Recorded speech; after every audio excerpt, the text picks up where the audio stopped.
Hujan turun tipis, membasahi jalanan aspal di pinggiran Bandung.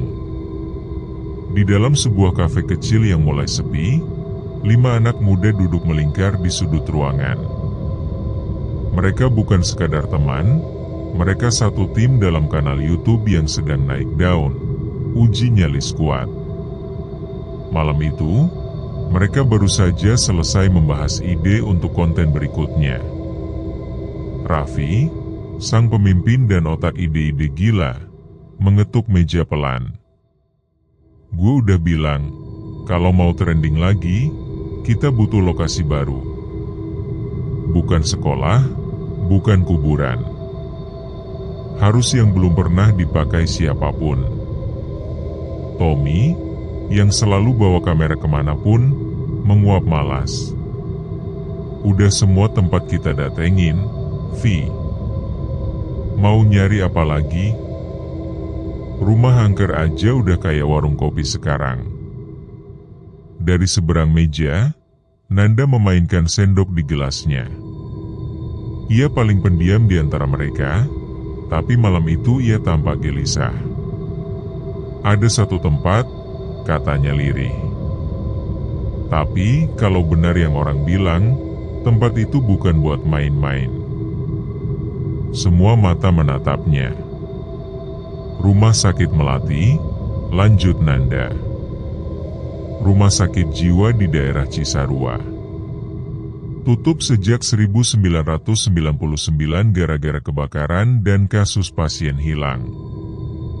Gue pernah dengar dari orang lokal, kadang malam-malam masih ada suara bel pasien berbunyi. Sinta, satu-satunya perempuan di tim, tertawa kecil walau matanya tampak cemas. Serius, Ende? Rumah sakit jiwa? Itu udah kayak level terakhir game horor. Justru itu, seru Raffi, bersemangat. Bayangin judulnya, uji nyali di rumah sakit jiwa terbengkalai. Real tanpa setting. Boom, trending. Bagas, sang pengemudi tim, menggeleng. Kalau itu beneran tempat kejadian tragis, kita bisa kualat, Vi. Raffi mencondongkan badan, menatap mereka satu persatu. Kalian mau stuck di 200.000 subscriber selamanya? Atau mau nembus 1 juta? Cuma 1 malam. Kita datang, rekam, nginep, pagi cabut.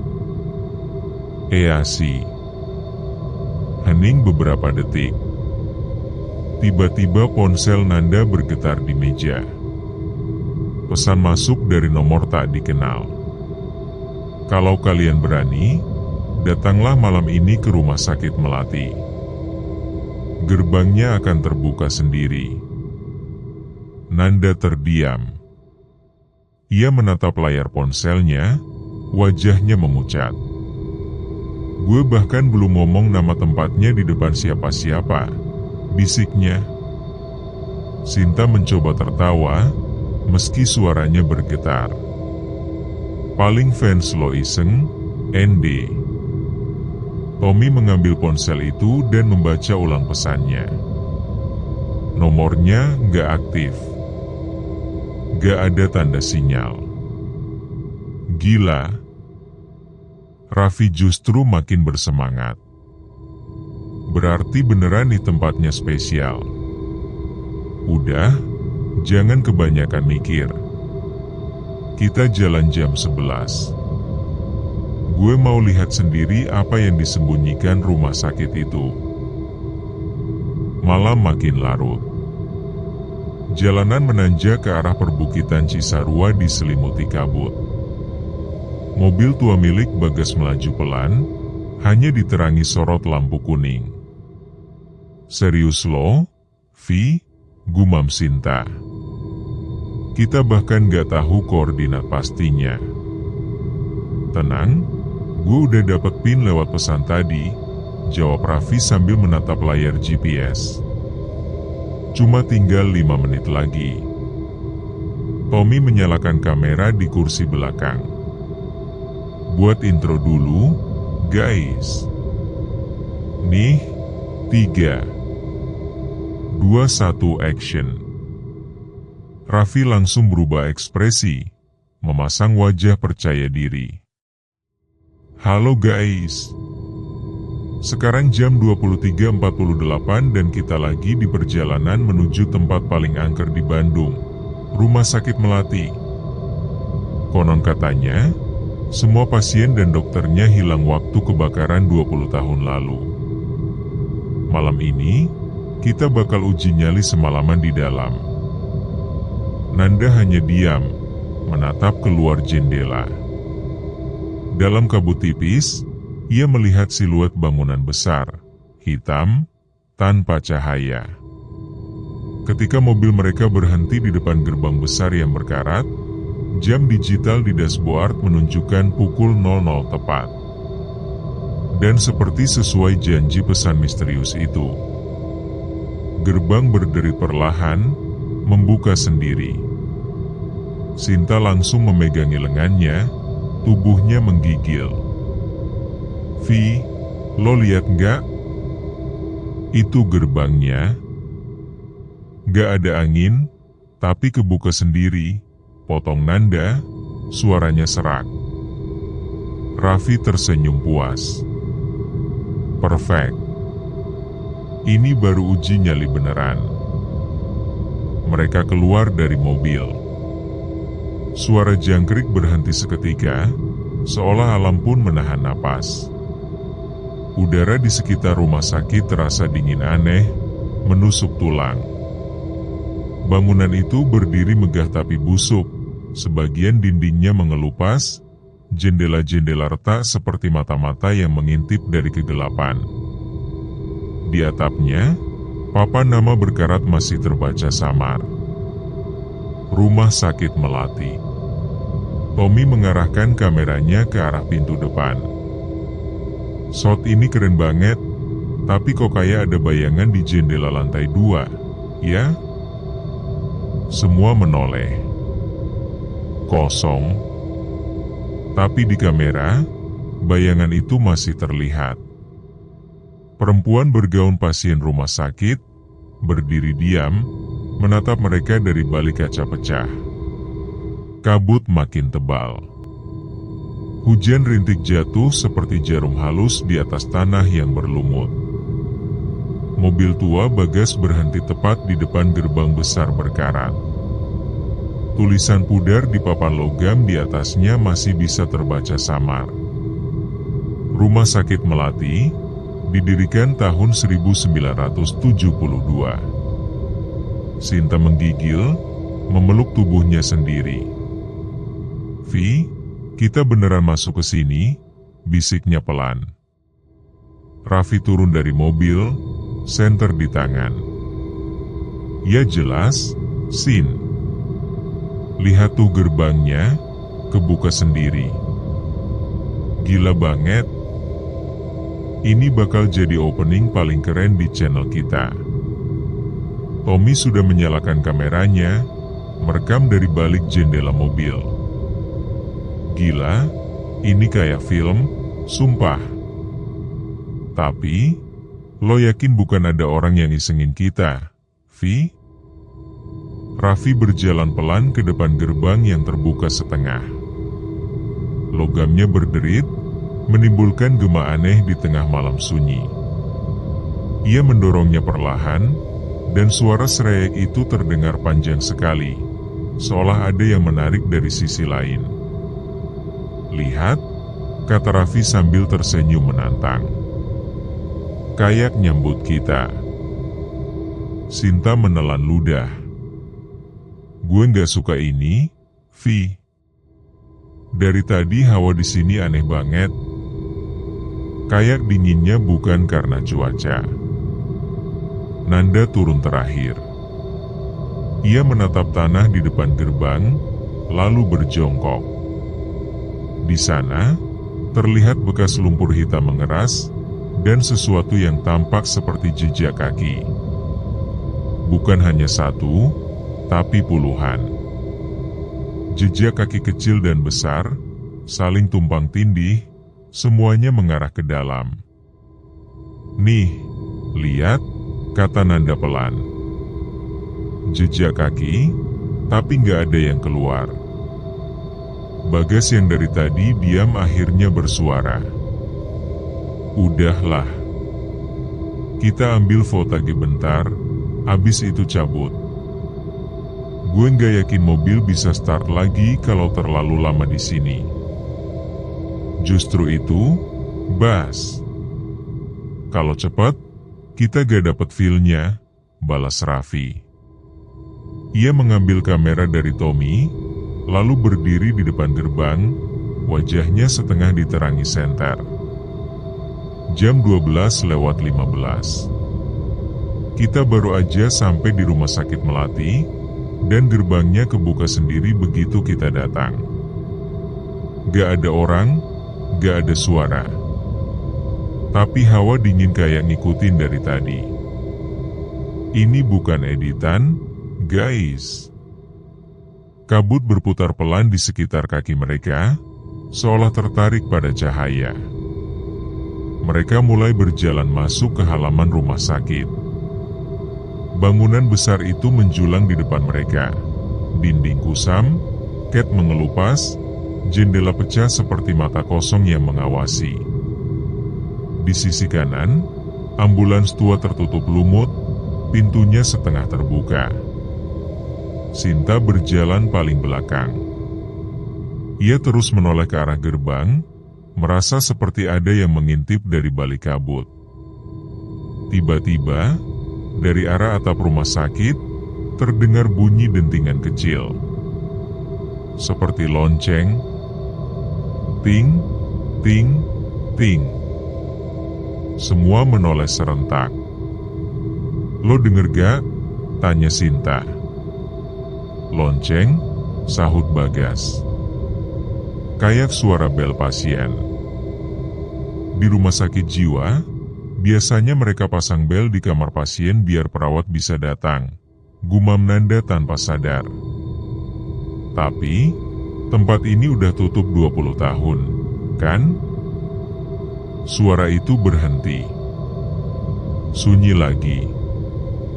Hanya terdengar suara napas mereka sendiri dan rintik hujan menetes di atap seng berkarat. Mereka melangkah lebih dalam. Lampu senter Tommy menyorot ke dinding depan gedung utama. Di sana terpampang lukisan mural buatan orang-orang tak dikenal. Tulisan-tulisan aneh. "Mereka masih di sini. Jangan panggil namanya. Ruang 13 tidak boleh dibuka."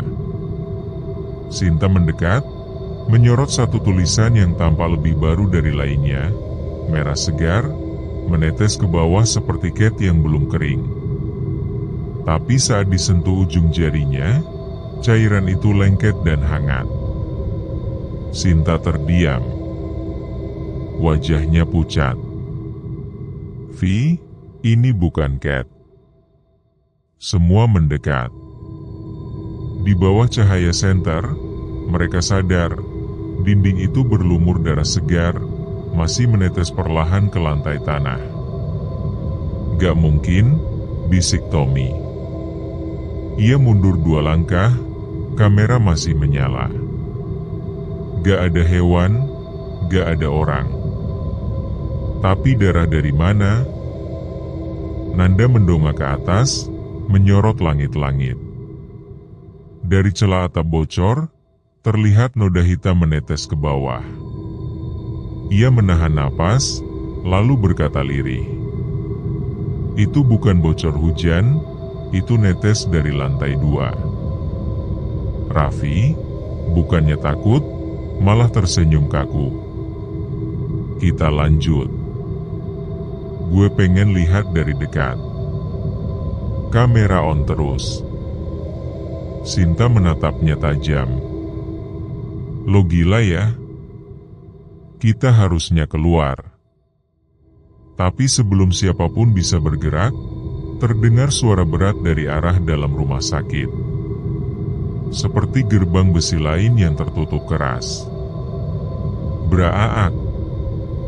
Suara itu menggema panjang, mengguncang dada mereka. Lalu, dari dalam kabut halaman, samar-samar terdengar suara langkah kaki, pelan, menyeret, datang dari arah bangunan utama. Tommy menyorot senter ke arah sumber suara. Kosong. Hanya kabut. Tapi di layar kameranya, terlihat jelas. Seseorang berdiri di depan pintu rumah sakit. Tubuh kurus, memakai baju pasien rumah sakit putih lusuh penuh bercak darah. Kepalanya miring ke satu sisi. Wajahnya tersenyum. Mereka semua membeku. Tak ada yang berani bersuara. Namun begitu Tommy menurunkan kamera dan menatap langsung ke depan, sosok itu sudah menghilang. Yang tersisa hanya pintu rumah sakit besar yang kini terbuka sedikit, seolah mengundang mereka masuk. Raffi menarik napas panjang. "Guys," katanya pelan, matanya berbinar aneh. "Selamat datang di rumah sakit Melati." Udara di dalam rumah sakit terasa berbeda. Dingin, tapi bukan dingin biasa. Rasanya seperti menyentuh dinding ruang pendingin, menusuk sampai ke tulang. Lantai koridor panjang itu tertutup debu dan pecahan kaca. Di beberapa tempat, ada bercak kehitaman seperti sisa darah yang sudah lama mengering. Langit-langitnya retak, lampu neon menggantung mati, dan hanya suara tetesan air dari pipa bocor yang memecah kesunyian. Mereka berdiri di depan pintu besar yang tadi terbuka sendiri. Raffi melangkah lebih dulu, membawa senter dan kamera. "Lihat tempat ini, gila. Ini kayak portal ke dunia lain," katanya kagum. "Gue gak tahu kenapa lo bisa kagum di tempat kayak gini," gumam Nanda. "Dari tadi gue ngerasa kayak ada yang ngikutin di belakang." Tommy sudah mulai merekam, suara dengung kamera terdengar pelan. "Guys, kita sekarang resmi di dalam rumah sakit Melati. Lorongnya panjang banget. Gak ada cahaya selain senter. Dan..." Ia berhenti. "Bau apa nih?" "Kayak bau daging busuk." Sinta menutup hidungnya, menyorot ke dinding. Ada poster tua yang hampir terkelupas sepenuhnya, bergambar dokter tersenyum dengan slogan, "Kesehatan jiwa, ketenangan hidup." Namun di bawahnya, seseorang telah mencoret dengan tulisan merah besar, "Mereka tidak tenang." Mereka berjalan perlahan menyusuri lorong utama. Setiap langkah menimbulkan gema panjang. Tommy menyorot ke sebuah pintu di sebelah kanan, ruang perawatan 2A. Di dalamnya, tampak deretan tempat tidur berkarat, sebagian terbalik, sebagian masih berdiri dengan ikatan kulit di sisi besi. Satu ranjang bahkan masih memiliki bekas tangan berlumur debu di pegangan, seperti seseorang baru saja melepaskan genggamannya. "Wah, ini fotogenya bakal keren banget," bisik Raffi sambil merekam dari balik pintu. "Coba lo lihat, kayak masih baru aja ditinggalin." "Gue gak yakin ini cuma fotage," jawab Nanda pelan. "Denger gak?" Mereka diam. Dari ujung lorong, terdengar suara roda berdecit pelan, seperti kursi roda yang sedang bergerak sendiri. "Crek, crek." Sinta menggenggam lengan Raffi. "Itu suara dari mana?" Raffi menyorot ke arah suara. Lorong di depan mereka panjang dan gelap, tak ada apapun. Namun di ujung kegelapan, di bawah lampu gantung yang berayun pelan, kursi roda tua terlihat perlahan bergerak ke arah mereka, sendiri. Bagas mundur 2 langkah. Gue gak mau di sini lagi, Vi. Ini udah gak normal. Tommy tetap merekam, meski tangannya gemetar. Gak ada tali, gak ada orang. Tapi itu, jalan sendiri. Kursi roda berhenti tepat di tengah lorong. Lalu, perlahan, berputar menghadap mereka. Sinta menahan napas. Dalam keheningan itu, terdengar sesuatu dari speaker tua di dinding. Suara perempuan berbisik pelan, datar, terputus-putus seperti kaset rusak. K.A. mau berobat? Suara itu membuat darah mereka membeku. Tommy memutar kameranya ke kiri, ke arah ruang pendaftaran. Di balik kaca retak loket, ada bayangan seseorang berdiri diam. Perempuan berambut panjang, mengenakan gaun pasien, wajahnya tidak terlihat karena tertutup rambut. Raffi maju 1 langkah, menyorot senter ke sana. Kosong. Tak ada siapapun di balik kaca. Namun dalam layar kamera Tommy, bayangan itu masih berdiri dan perlahan mengangkat wajahnya ke arah mereka. Wajah pucat tanpa mata. Mulutnya robek lebar hingga ke pipi. Tommy menjatuhkan kamera. Gue lihat dia. Sumpah, di kamera ada perempuan. Diam, bentak Nanda tiba-tiba.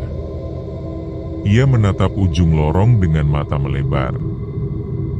Lo semua denger gak?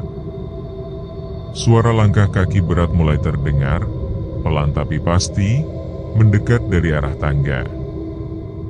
Duk, duk, duk. Sinta menahan air mata. Vi, tolong, kita keluar aja. Sekarang. Raffi menatap ke arah tangga. Tapi setiap kali senter diarahkan, suara itu berhenti. Begitu senter dijauhkan, suara langkah itu kembali. Duk, duk, duk, lebih dekat. Mereka panik. Bagas menarik tangan Sinta. Ayo, keluar. Sekarang, mereka berlari ke arah pintu depan. Tapi saat tiba di sana, pintu yang tadi terbuka kini tertutup rapat. Mereka mencoba menarik gagang besinya, tapi tak bergerak sedikit pun. Raffi menghantam pintu dengan bahunya, berulang kali. Gak bisa. Kayak dilas dari luar. Tommy mengambil kameranya yang terjatuh, menyorot ke belakang. Lorong kosong. Tapi di layar, tampak bayangan hitam besar di ujung koridor, tinggi, tak berbentuk jelas, seperti kabut pekat yang berdiri tegak. Dan dari kegelapan itu, perlahan muncul cahaya kecil, seperti lampu senter lain. Masalahnya, semua senter mereka sedang di tangan masing-masing. Siapa itu? Gumam Nanda, suaranya hampir tak terdengar. Cahaya itu makin mendekat, pelan, bergetar seolah dipegang oleh seseorang yang berjalan limbung. Ketika sudah cukup dekat, terlihat sosok pasien memakai baju rumah sakit, wajah tertutup kain kasa, tangan penuh bekas jahitan, berjalan dengan langkah pincang sambil membawa senter kecil menyala. Sinta menjerit pelan. Vi. Sosok itu berhenti hanya 5 meter dari mereka. Lalu, dengan gerakan kaku, ia mengangkat tangan dan menunjuk lurus ke arah kamera. Cahaya senter dalam genggamannya berkedip, 1 kali, 2 kali. Dan padam. Kegelapan menelan semuanya. Mereka akhirnya berhenti di pertigaan lorong. Salah satu papan arah di dinding masih tergantung miring, bertuliskan ruang operasi, ruang pasien jiwa. Namun di bawah tulisan itu, dengan cat merah seperti darah, ada tambahan tulisan, jangan masuk ruang 13. Ruang 13, ulang Raffi pelan. Bukannya biasanya cuma sampai 12? Bagas menyorot ke papan itu dengan senter. Iya, tapi lihat tuh tanda panahnya. Arahnya ke kanan, ke koridor yang gelap banget itu. Mereka semua berpandangan. Udara di sekitar terasa lebih berat dari sebelumnya. Dinding-dinding tampak lebih lembab, dengan jamur menempel seperti luka lama. Setiap napas menghasilkan uap putih tipis, padahal udara luar tidak sedingin ini. Kalau ini konten beneran, bisa viral, kata Tommy sambil mengangkat kameranya lagi, mencoba mengembalikan keberanian. Rumah sakit berhantu, ruang misterius, tulisan darah, semua lengkap. Lo pikir gampang? Kalau ada yang beneran muncul? Nanda menatapnya tajam. Gue gak mau mati demi viewer. Namun Raffi tetap maju. Langkahnya mantap tapi matanya gugup. Kita lihat aja. Mungkin cuma gudang tua. Koridor menuju ruang operasi 13 lebih sempit dan gelap dari bagian lain. Cat tembok mengelupas, dan ada bercak merah tua di lantai, seperti bekas darah yang diseret panjang ke ujung lorong. Sinta mulai berbisik, hampir seperti doa. Ya Tuhan, lindungi kami. Mereka tiba di depan pintu logam besar. Plat identitas ruangnya sudah karatan, tapi angka 13 masih bisa terbaca samar di bawah sinar senter. Nanda mencoba gagang pintu. Terkunci. Tapi dari dalam, terdengar suara ketukan pelan. Tok, tok, tok. Semua membeku. Vi, lo denger gak? Tanya Sinta. Matanya membesar. Raffi menempelkan telinga ke pintu. Suara itu berhenti. Lalu, tanpa peringatan, pintu itu terbuka sendiri. Bau busuk menyergap seperti bangkai lama. Lampu operasi di tengah ruangan berkedip samar, menyala lalu mati, menyala lagi seperti tersengat listrik lemah. Mereka melangkah masuk perlahan. Di tengah ruangan, ada meja operasi berkarat dengan tali kulit yang masih melingkar. Di atas meja itu, ada kamera video tua menghadap langsung ke meja, seolah merekam sesuatu. Ini apaan? Gumam Tommy sambil mendekat. Masih nyala? Loh. Layar kecil kamera itu menampilkan video yang sudah direkam sebelumnya. Raffi menekan tombol play. Gambar bergoyang. Terlihat seorang dokter memakai masker berdarah, tangannya memegang pisau bedah. Suara di video serak, penuh napas berat. Subjek 13. Pasien menunjukkan tanda-tanda penolakan. Prosedur dilanjutkan. Tiba-tiba terdengar jeritan nyaring dari video, begitu nyata sampai Sinta menutup telinganya. Jeritan itu diikuti oleh suara desahan, lalu bisikan lembut di luar video, tapi berasal dari belakang mereka. Prosedur belum selesai. Mereka semua menoleh. Di belakang, di pintu yang tadi terbuka, kini berdiri seseorang dengan jas dokter putih penuh noda darah. Masker menutupi wajahnya, tapi matanya kosong. Hitam sepenuhnya. Tangannya masih memegang pisau bedah yang meneteskan cairan merah gelap ke lantai. "Lari!" teriak Raffi. Mereka berhamburan keluar. Namun begitu sampai di koridor, ruangan-ruangan lain kini berubah bentuk. Tembok penuh coretan seperti ukiran kuku, dan dari balik setiap pintu terdengar bisikan pasien-pasien lama. "Sakit? Tolong aku." Dia datang lagi. Tommy menoleh ke belakang.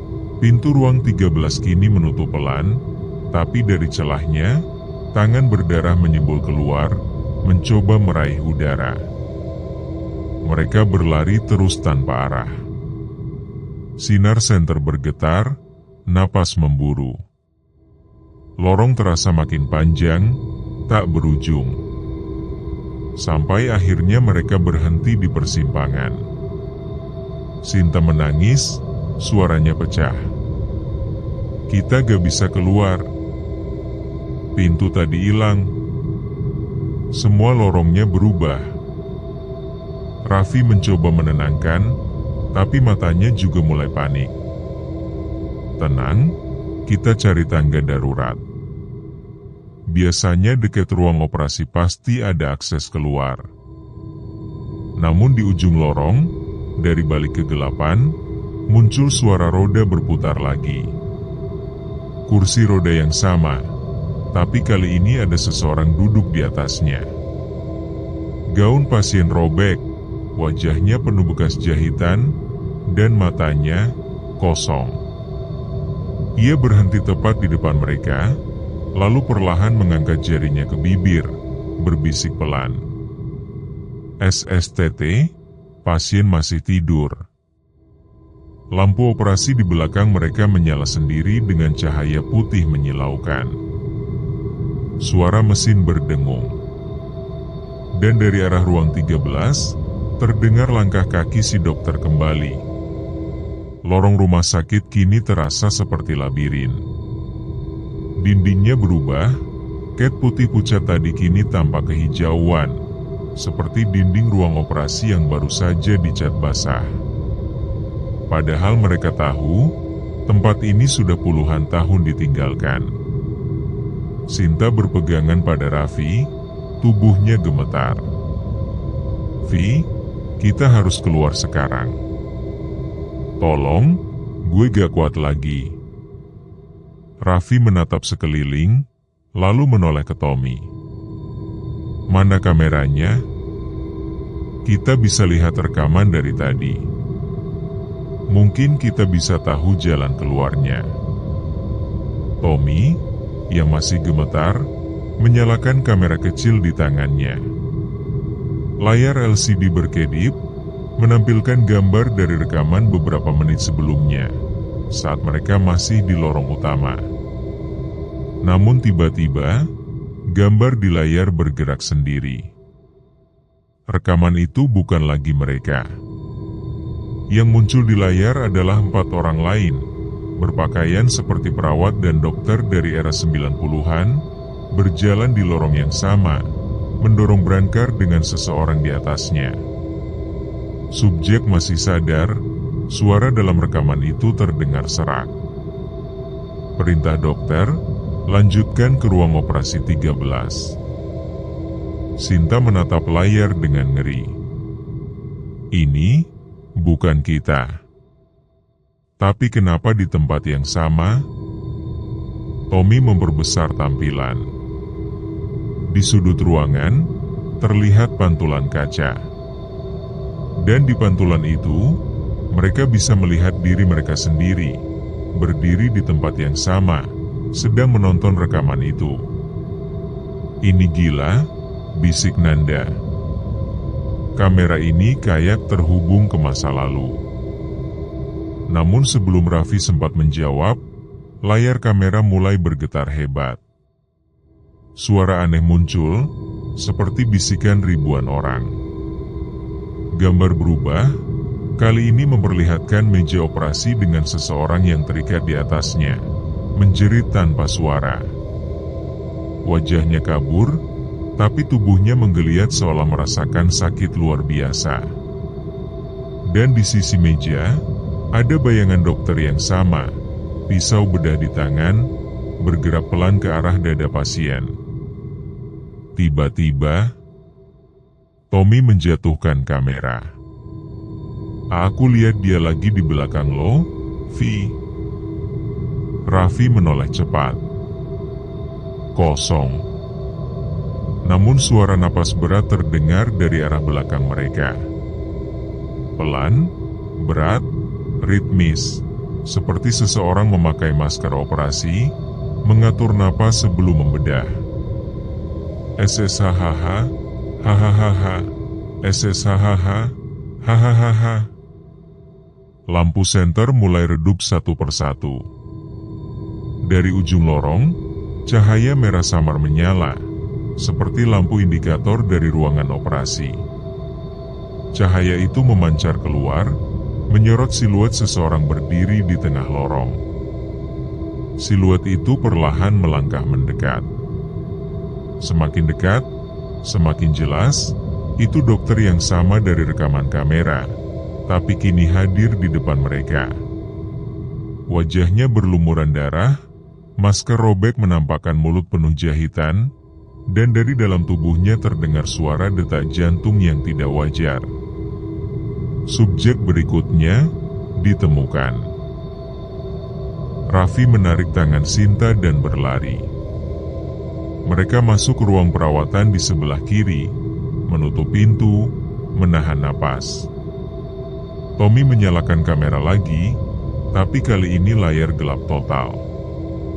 Namun beberapa detik kemudian, bayangan di layar bergerak sendiri, meski kamera tak merekam apapun. Gambar menampilkan ruangan tempat mereka bersembunyi sekarang. Hanya saja, dalam rekaman itu, mereka sudah tidak ada. Yang tampak di layar hanyalah ruangan kosong, tapi di tengahnya berdiri sosok pasien wanita dengan gaun putih robek. Ia menatap langsung ke arah kamera. Dan tiba-tiba, dari dalam layar, wajahnya menyembul keluar seolah menembus kaca. Kamera meledak kecil, layar pecah, asap keluar dari bagian belakang. Sinta menjerit dan menyingkir. Gak bisa kayak gini terus. Nanda histeris. Kita dibawa ke masa lalu, ke dunia mereka. Raffi mencoba menenangkan, tapi suaranya juga mulai serak. Kamera ini kayak jendela. Mereka bisa lihat kita lewat situ.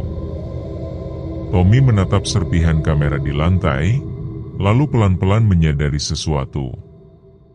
Di antara pecahan kaca layar, ada bayangan mata, masih menatap mereka dari dalam refleksi. Dan mata itu berkedip. Tiba-tiba, dari pengeras suara tua di atas langit-langit, terdengar rekaman lama berderak menyala. Selamat datang di Rumah Sakit Melati. Mohon menunggu giliran Anda untuk diperiksa. Lalu, suara lain menyusul, lembut, datar, penuh nada mekanis. Nomor antrian 5. Mereka saling berpandangan, wajah pucat. Bagas menghitung cepat, suaranya bergetar. Kita berlima, Vi. Lampu ruangan berkedip keras. Dan dari balik pintu, bayangan dokter itu kembali, kali ini membawa troli operasi dengan rantai besi dan alat bedah berlumur darah. Nomor 5, silakan masuk. Raffi menutup pintu sekuat tenaga. Dentuman keras menggema di seluruh lorong, tapi entah dari mana, suara troli besi tetap terdengar, kling kling kling, seperti seseorang terus mendorongnya mendekat. Sinta terisak, memeluk lutut di sudut ruangan. Kita gak bisa keluar, kita bakal mati di sini. Tommy menatap kamera yang rusak di tangannya.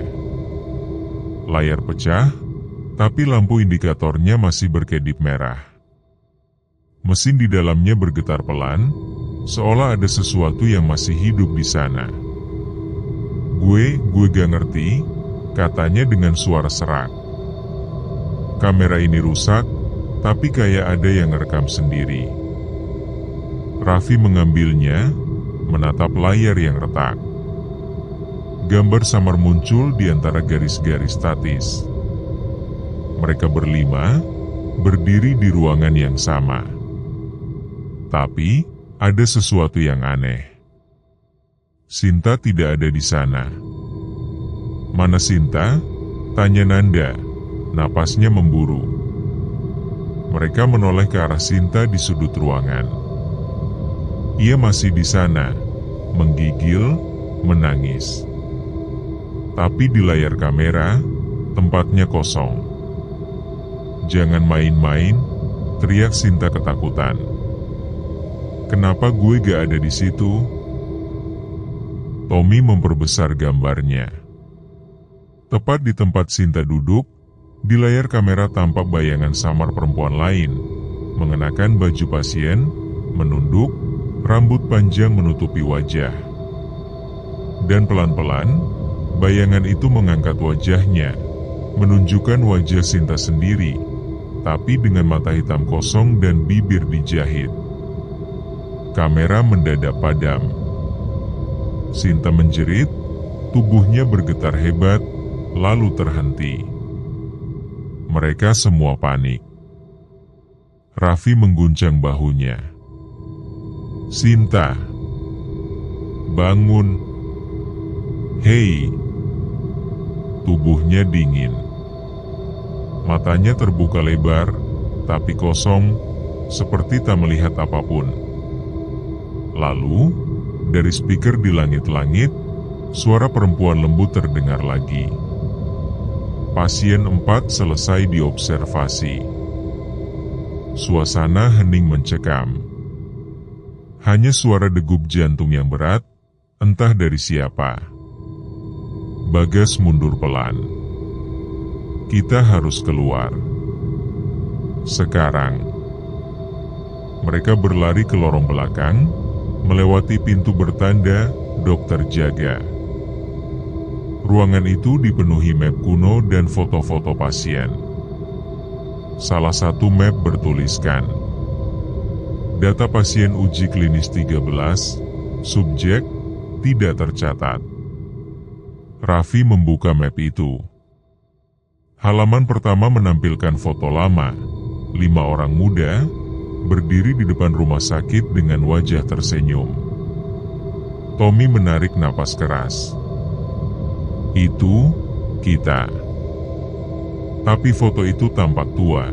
Warnanya pudar seperti sudah diambil puluhan tahun lalu. Di bawahnya ada tulisan tangan dokter. Percobaan gagal. Semua subjek dinyatakan hilang setelah prosedur tahap akhir.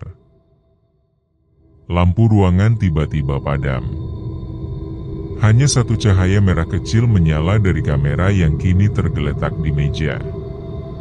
Layar menyalakan sendiri, dan dalam gambar itu mereka bertiga masih berdiri, tapi kali ini Sinta berdiri di belakang mereka.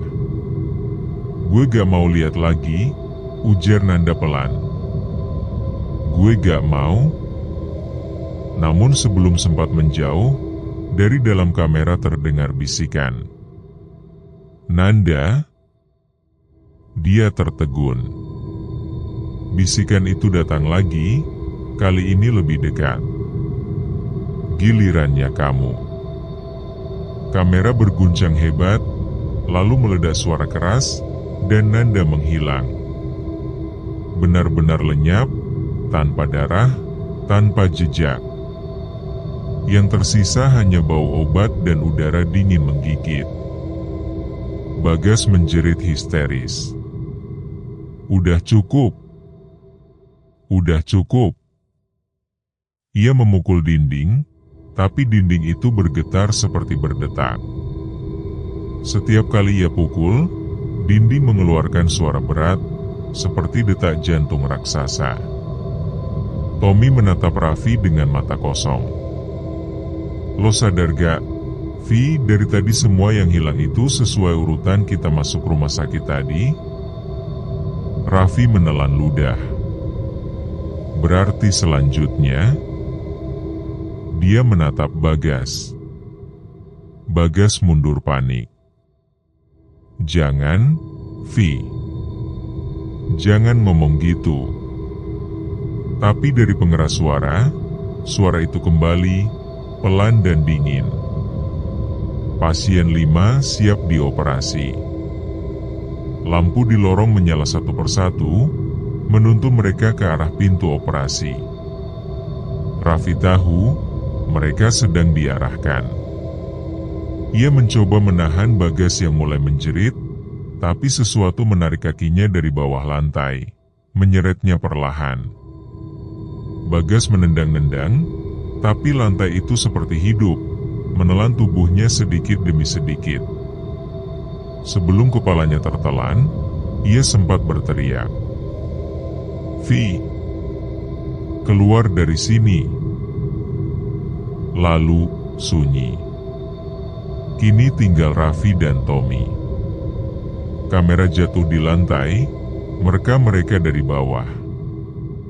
Di layar, di belakang mereka, 4 sosok samar berdiri di lorong. Sinta, Nanda, Bagas, dan satu lagi, Raffi sendiri. Tommy perlahan menoleh ke arah Raffi yang nyata di sampingnya.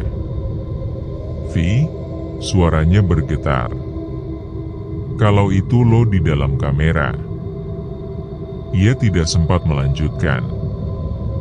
Raffi tersenyum pelan, senyum aneh, kosong, lalu menatap lurus ke kamera. Prosedur selesai. Kamera mati total. Namun beberapa detik kemudian, layar berkedip sekali lagi, menampilkan gambar baru. Seorang dokter duduk di ruang operasi, menulis laporan. "Uji klinis subjek 5 berhasil. Semua pasien telah ditangani." Ia menatap kamera. Rumah sakit Melati siap menerima pasien berikutnya. Tommy terbangun dengan kepala berdenyut. Semua lampu padam. Hanya satu cahaya redup dari kamera di lantai yang masih berkedip pelan, seperti nadi terakhir dari benda yang sekarat. Ia menatap sekeliling. Lorong rumah sakit kini tampak berbeda. Dindingnya berwarna abu gelap, basah, bernafas pelan seperti paru-paru raksasa. Udara terasa berat dan lengket. Setiap tarikan napas membuat dadanya nyeri. "Raffi," panggilnya pelan. Tak ada jawaban. Hanya gema suaranya sendiri, memantul dari segala arah, kembali padanya seperti ejekan. "Vi, Vi, Vi." Ia berjalan perlahan, menyalakan senter kecil dari kameranya. Lorong di depan tampak panjang, terlalu panjang. Saat ia mencoba melangkah, setiap langkah hanya membuat lorong itu semakin panjang lagi, seolah rumah sakit menolaknya untuk pergi. Di dinding, poster-poster tua berubah bentuk. Wajah dokter yang tersenyum kini tampak menatap tajam ke arahnya. Tulisan, "Kesehatan jiwa, ketenangan hidup memudar, berganti menjadi ketenangan hanya untuk yang mati." Langkah kakinya mulai cepat. Namun di setiap persimpangan, ia selalu kembali ke tempat yang sama, ruang perawatan 3B. Pintu ruangan itu selalu terbuka, menampilkan ranjang kosong di dalamnya. Dan setiap kali ia melewatinya, suara dari dalam ruangan terdengar lebih jelas. "Kenapa kamu kembali? Bukankah kamu sudah dioperasi?" Tommy menatap ke dalam. Ranjang di tengah ruangan kini terisi, tubuh seseorang terbaring di sana, ditutupi kain putih. Ia menelan ludah. Perlahan ia mendekat, menyingkap sedikit kain itu. Wajah yang terlihat di bawahnya, wajahnya sendiri. Ia mundur, menabrak meja besi hingga kamera terjatuh. Gambar di layar menampilkan dua sosok Tommy, satu yang nyata, satu lagi sedang berdiri di balik tubuhnya, menatap lurus ke kamera. Ini gak nyata, ini mimpi, gumamnya panik. Namun suara dari speaker di langit-langit kembali terdengar, kali ini datar seperti mesin rusak. Pasien 6 sadar setelah prosedur. Kondisi mental tidak stabil. Lampu-lampu lorong menyala satu persatu, membentuk jalur panjang menuju pintu berwarna hitam di ujung koridor. Tommy tahu ia tidak punya pilihan lain. Ia harus ke sana. Setiap langkah terasa lebih berat. Lorong itu terasa seperti memanjang tanpa batas, tapi pintu hitam di ujung sana tetap tampak dekat, seolah menunggunya. Dari dinding, tangan-tangan pucat mulai keluar perlahan, mencoba menyentuh tubuhnya. Tangan-tangan itu dingin, lembek, berbau obat dan darah. Kamu milik kami. Kamu pasien terakhir. Ia berlari. Kakinya menendang pintu hitam itu hingga terbuka. Ruangan di baliknya kosong. Hanya ada satu kursi roda di tengah ruangan, berputar pelan sendiri. Di depannya, cermin besar menempel di dinding. Tommy menatap cermin itu. Refleksinya tersenyum, padahal ia tidak.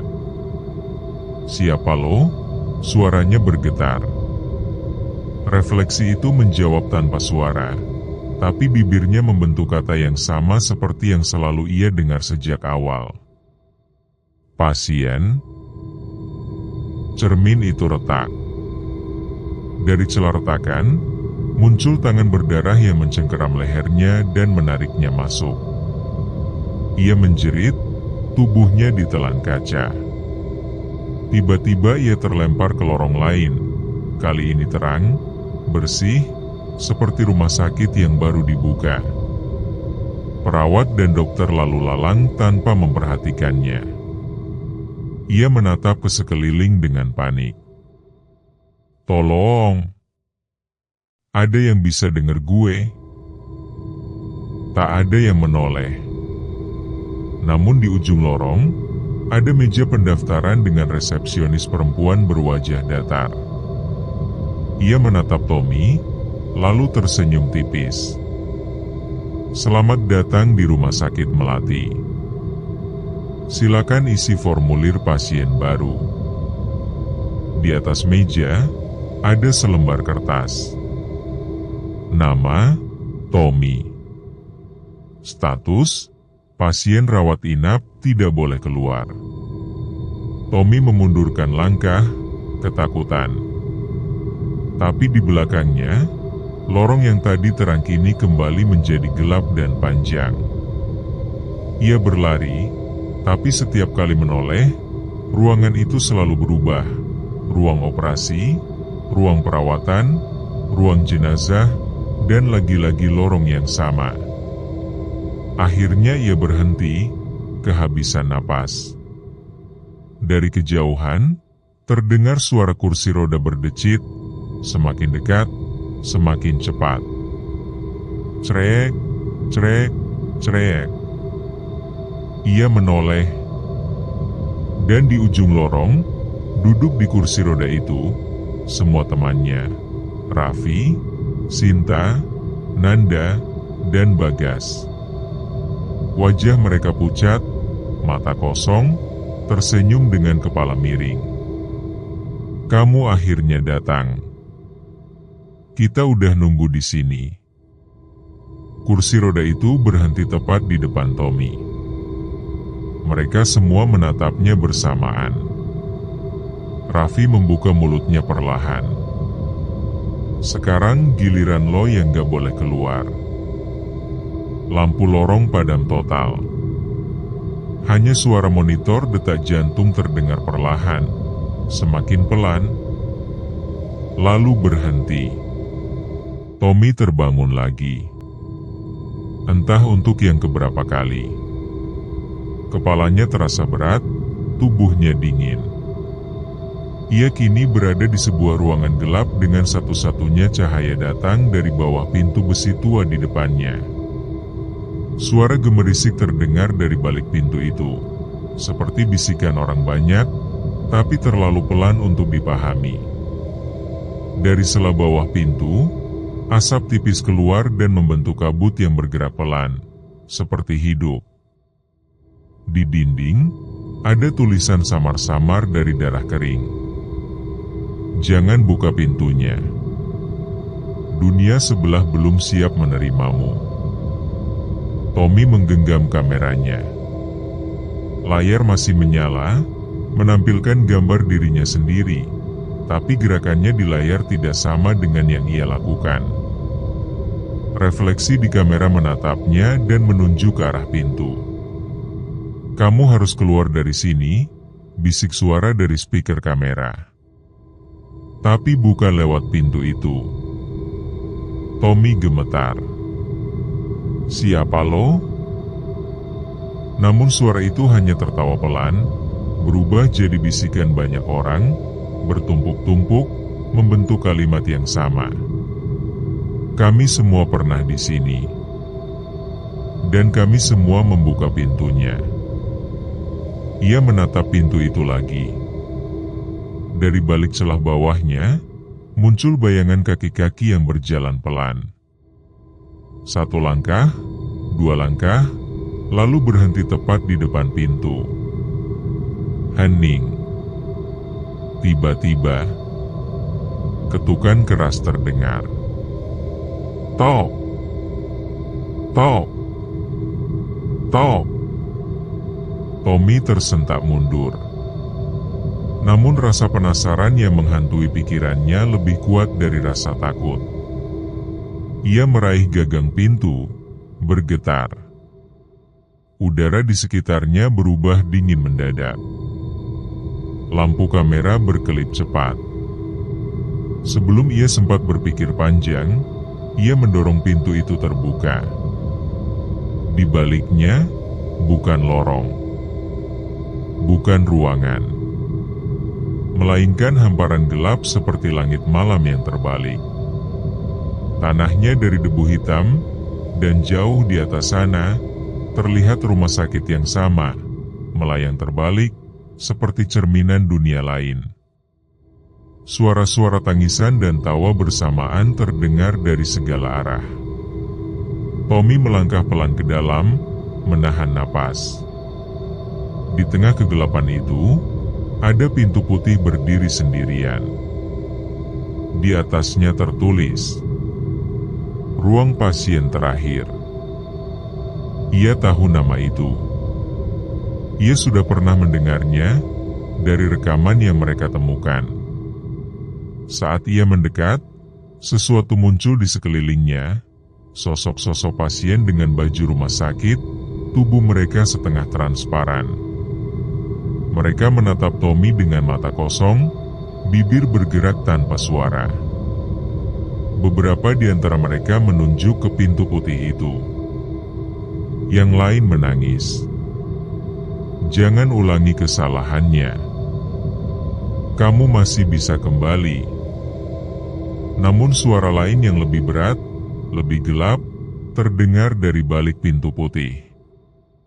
Dalam bahasa yang sama, tapi nadanya bukan manusia. "Masuklah. Sudah saatnya kamu melihat dunia kami." Pintu itu bergetar. Dari celahnya, keluar cahaya merah seperti bara api. Udara terasa seperti disedot. Semua kabut, debu, dan bisikan seolah terserap ke dalam pintu itu. Tommy menahan napas. Tangannya bergetar. Ia tahu, jika ia melangkah melewati pintu itu, tidak akan ada jalan kembali. Tapi kemudian, dari kejauhan, ia mendengar suara, "Sinta." Lemah, tapi jelas. "Tommy, tolong aku." Ia menoleh. Bayangan Sinta tampak di kejauhan, berdiri di antara kabut hitam, menangis. Tommy berlari ke arahnya, tapi semakin dekat ia melangkah, semakin jauh Sinta bergerak. Akhirnya bayangan itu berhenti di depan pintu putih. "Kalau kamu ingin menyelamatkan aku," katanya dengan mata kosong, "buka pintunya." Tommy menatap kedua arah. Jalan ke belakang yang penuh kabut, atau pintu putih yang kini bergetar keras, mengeluarkan jeritan dari baliknya. Ia memejamkan mata. Dengan teriakan putus asa, ia menendang pintu itu. Cahaya merah membanjiri ruangan, menelan semuanya. Sosok-sosok pasien menjerit, kabut terhisap, tanah bergetar hebat. Dan Tommy jatuh sangat jauh, melewati gelap, melewati suara, melewati dirinya sendiri. Saat ia membuka mata, ia sudah berdiri di lorong rumah sakit yang bersih dan terang. Tak ada darah, tak ada kabut. Namun di papan nama ruangan terdekat, ia membaca tulisan yang membuat darahnya berhenti mengalir. Ruang pasien 06 Tommy. Di dalam ruangan, ia melihat dirinya sendiri sedang berbaring di ranjang dengan alat infus menancap di tangan. Mesin di sampingnya menunjukkan detak jantung, pelan tapi stabil. BIP, bip, bip. Ia mencoba mendekat, tapi dinding kaca memisahkan mereka.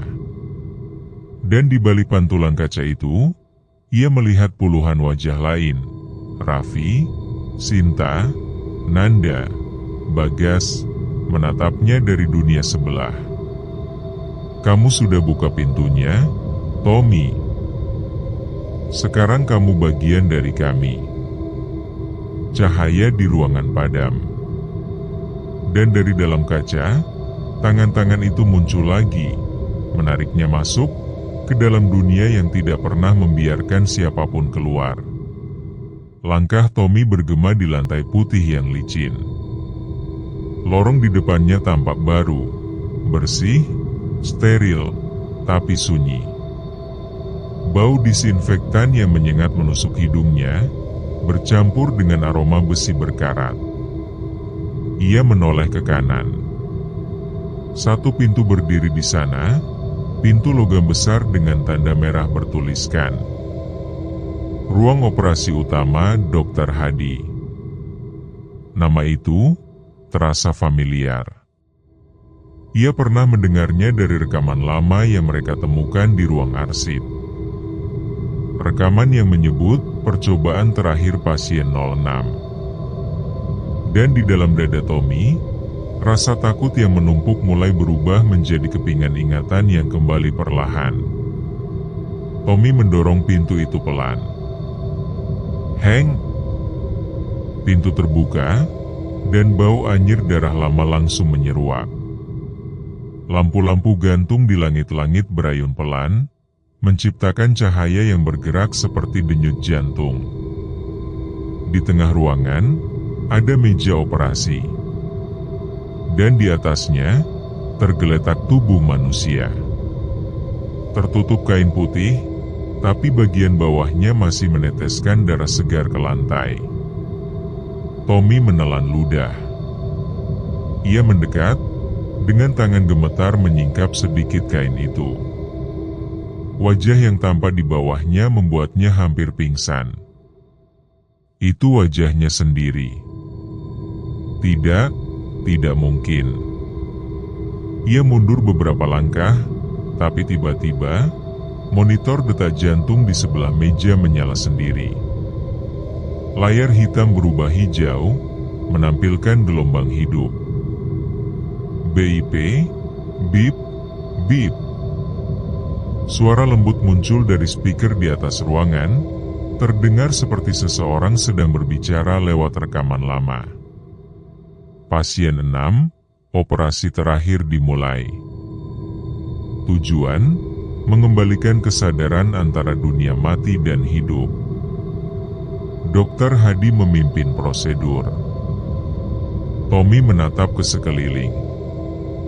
Tak ada siapapun di ruangan itu, tapi alat-alat operasi mulai bergerak sendiri.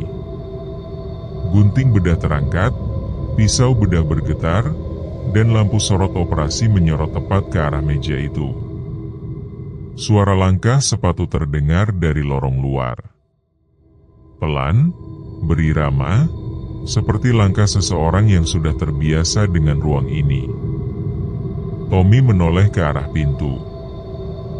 Dan di sana, sosok seorang pria dengan jas dokter putih kotor berdiri, wajahnya diselimuti bayangan. Tangan kanannya menggenggam buku catatan tebal, sedangkan tangan kirinya berdarah. Pasien 6, suaranya berat, serak. Kita belum selesai. Tommy mundur, panik. Lo siapa? Dokter itu mendekat pelan. Setiap langkahnya membuat lampu di langit-langit berkedip. Dan saat wajahnya mulai terlihat, Tommy tertegun. Wajah itu mirip dirinya sendiri, hanya lebih tua, dengan mata hitam kosong dan senyum dingin. Aku dokter yang menyembuhkan mereka semua. Tapi tak ada yang mau sembuh. Dokter Hadi, atau entah siapa sosok itu sebenarnya, meletakkan buku catatannya di atas meja. Halamannya berisi daftar panjang nama pasien, semuanya disilang merah. Hanya satu nama yang belum dicoret. Pasien 06 Tommy. Ini rumah sakit untuk orang-orang yang tak bisa mati dengan tenang, kata sang dokter. Dan kamu, Tommy, adalah yang terakhir. Tommy menggeleng keras. Gue bukan pasien lo. Gue cuma masuk tanpa izin, potong dokter itu. Tapi bukankah kamu yang membuka pintunya? Kamu yang memilih dunia sebelah. Kamu yang membuat operasi ini dimulai lagi. Lampu ruangan menyala terang. Tiba-tiba Tommy sudah berada di atas meja operasi. Tubuhnya diikat. Ia menatap sekeliling dengan panik, tapi tubuhnya tak bisa bergerak. Di atasnya, dokter itu mengenakan masker, menatapnya dari balik lampu operasi. Tenang, katanya datar. Kita akan membetulkan kesadaranmu. Pisau bedah diangkat. Suara logamnya menggema di seluruh ruangan. Cereek. Tommy menjerit, tapi tak ada suara keluar. Darah mengalir dari pelipisnya, namun bukannya merah, melainkan hitam pekat. Layar monitor di samping meja menampilkan dua gambar. Satu tubuh Tommy yang sedang dioperasi. Dan satu lagi, Tommy lain, berdiri di pojok ruangan, menatap dirinya sendiri dengan mata kosong. Lihat, suara dokter itu bergetar, penuh kenikmatan. Itu bagian jiwamu yang sudah terlepas. Tommy di pojok ruangan melangkah mendekat, wajahnya datar tanpa ekspresi. Ia berhenti di sisi meja operasi dan memegang tangan Tommy yang terbaring di sana. Keduanya kini berdampingan, yang hidup dan yang terjebak. Dokter itu tersenyum puas. Operasi selesai. Kedua dunia kini menyatu. Lampu padam. Dan saat menyala lagi, ruangan itu kosong. Meja operasi berkarat, darah mengering, semua alat berdebu. Tak ada tubuh, tak ada dokter. Namun di dinding, dengan darah yang baru menetes, terukir tulisan besar. Ruang operasi tanpa dokter. Pasien 06 Tommy. Dari kejauhan, terdengar suara tawa Dokter Hadi yang menggema di seluruh lorong rumah sakit. Pelan, lalu hilang. Hening. Tommy membuka matanya perlahan. Ia masih di rumah sakit itu. Tapi semuanya tampak normal. Tak ada darah, tak ada kabut. Dindingnya bersih, catnya putih, lorongnya terang. Ia mendengar suara perawat bercakap-cakap di kejauhan, suara langkah kaki, dan aroma antiseptik yang familiar. Untuk sesaat, ia berpikir semuanya sudah berakhir. Bahwa ia berhasil keluar. Bahwa semua itu hanyalah mimpi buruk. Namun ketika ia melihat ke arah jendela, dunia di luar tidak seperti yang ia kenal. Langit berwarna keabu-abuan, matahari tampak redup seperti lampu tua. Dan di halaman rumah sakit, ada puluhan pasien berjalan tanpa arah. Wajah mereka kosong, pucat, dengan mata hitam kelam. Tommy melangkah ke lorong. Raffi, Sinta, Nanda, Bagas. Tak ada jawaban. Ia melihat satu persatu ruangan. Setiap ruang perawatan diisi oleh tubuh yang diam, mengenakan pakaian pasien. Dan di setiap nama pasien yang tertempel di pintu, ia membaca tulisan yang membuat dadanya sesak. Raffi, pasien 02. Sinta, pasien 03. Nanda, pasien 04. Bagas, pasien 05. Dan di ujung lorong, plakat terakhir. Tommy, pasien 06. Ia jatuh terduduk. Air matanya menetes tanpa suara. Aku nggak pernah keluar dari sini, ya? Dari balik speaker, suara Dokter Hadi terdengar lembut, seperti bisikan doa kematian. Kamu semua datang mencari sensasi, tapi lupa, beberapa tempat tidak suka dilihat. Rumah sakit Melati tidak menerima tamu, hanya pasien. Lorong perlahan berubah. Lampu-lampu mulai padam satu persatu. Suara detak jantung terdengar lagi, pelan, teratur. Dinding mulai berlumuran darah, dan lantai berguncang. Tommy berlari, menabrak pintu demi pintu, tapi setiap kali ia buka, ia selalu kembali ke ruang operasi itu. Di tengah ruangan, meja operasi yang sama berdiri. Dan di atasnya, kamera mereka masih menyala. Layar menampilkan rekaman dirinya sendiri berlari, berteriak, menggedor pintu. Namun dari sudut pandang kamera, Tommy tidak terlihat sama sekali. Ia terdiam.